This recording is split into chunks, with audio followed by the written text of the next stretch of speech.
Thank you so much for just agreeing this impromptu meeting. First of all, just a few questions. What's your response to President William Ruto, just defending you on what you said about the media? Well, we need media freedom, but also we need general freedom. Media freedom cannot exist on its own. All of us have got rights. And by the way, your rights only go up to where the rights of the other guy begin. So I'm saying my rights, they start where the rights of the media and the press belong.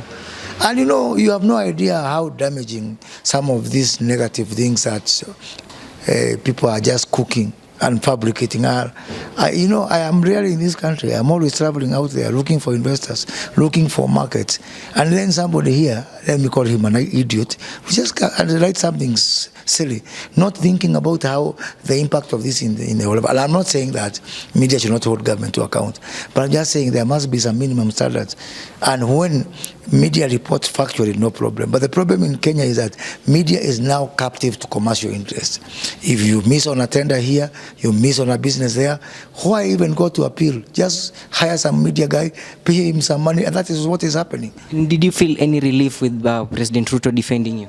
Well, I feel relieved, but I am also relieved that many more Kenyans, not just the president, are seeing my point. And I think this movement is unstoppable. That now all Kenyans are going to, not me and the president only, but a lot of Kenyans are going to hold media to account also. And what's your reaction on MPs yesterday passing the VAT, doubling it from 8% to 16%?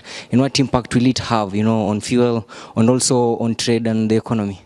Obviously, there's some pain and there's some sacrifice to be done, but we are doing this at zero option. We have inherited a lot of debts. They have to be paid.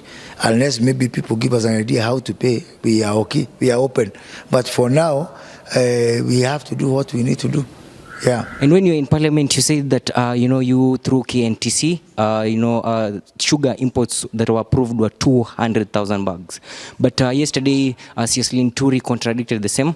He said that he did not approve 200,000 bags, and he contradicted saying it was 180,000 bags. Can you kindly clarify that? Let me say that the 200,000 bags was approved by Cabinet. After approved by Cabinet, the Cabinet Secretary for Agriculture then has to issue the permit.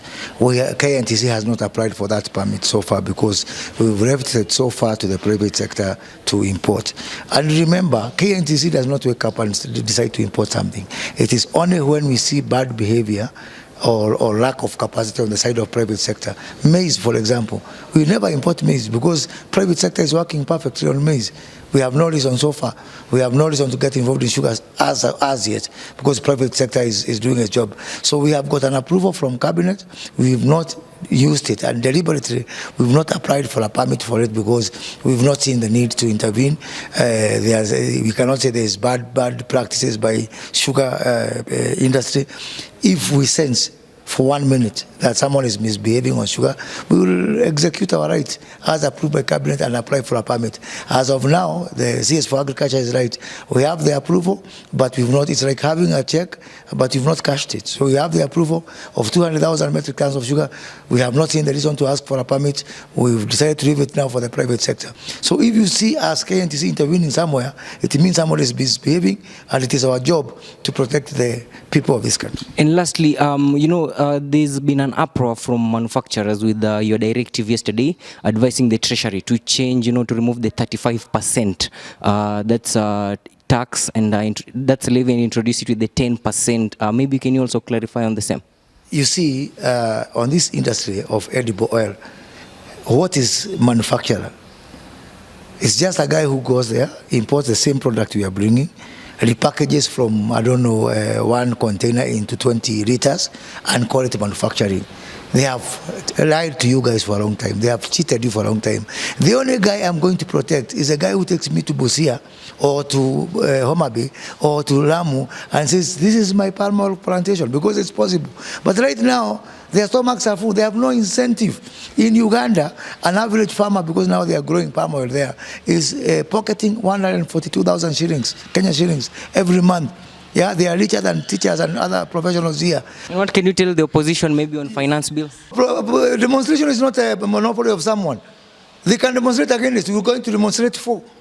Kwani they own the streets. We can also go to those streets. Tutakutana huko. Sawa sawa, asante mweshi. Okay, all the best.